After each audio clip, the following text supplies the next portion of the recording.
මම ඔයාලා දකින්න කැමති නෑ. එච්චර කල් මගේ සින්දු ටික දීලා ඔයාට උපදෙස් දීලා හරි කන්න දුන්නට විතරක් කරේ.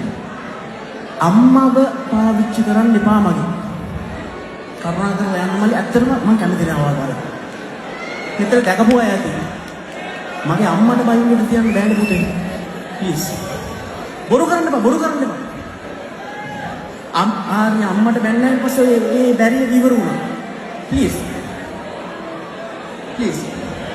එක්ක මම බයින්නක් කොහේ?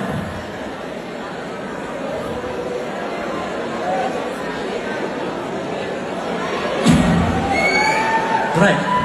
Sorry, කවුරුලා කිසිදේ තමයි හැමදේම මොකද වෙනවා. හැබැයි දැකපුවා ඇති මේ ක්ලිප් එක අම්මට කුණහරුපෙන් බයින්නට කියන්න බෑ. ඒක මට කොන්දක් නැති තර කර එනවා. ගහන්න බයින්න යන්නේ නෑ. හැබැයි දකින්න අකමැති කියන තැන දැන් ඇවිල්ලා තියෙනවා. ඒ නිසා ප්ලීස් එක්ක මම යන්නේ කොහේ? Sorry. බොහොම අමාරුවෙන් මම මේ සින්දුවක් කරලා තැනක හදාගත්තා. ආයෝක මතක් කරන්න එපා. මොකද ඔය කොන්සර්ට් මම ආයෙ බලන්න ඉන්නේ නෑ. පාච්චල් වීමේ සීමාවක් තියාගන්න මනුස්සෙක් වුණා. ටියන් අයගෙන් සමාවිල්වා. ඔයගලන්ට පුළුවන් මේ වීඩියෝ එක ෂෙයා කරන්න. බොහොම අමාරුවෙන් මම මේ සින්දුවක් කරලා තැනක හදාගත්තේ. තැනක් හදාගත්තේ. ඉතින් ඇත්තටම වෙඩින් 40කට ගිහිල්ලා තියෙනවා.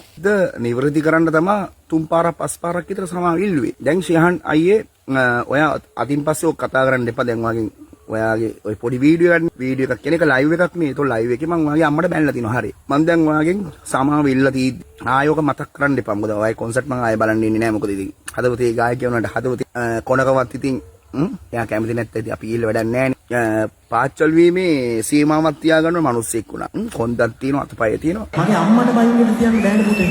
බොරු කරන්න එපා බොරු කරන්න එපා.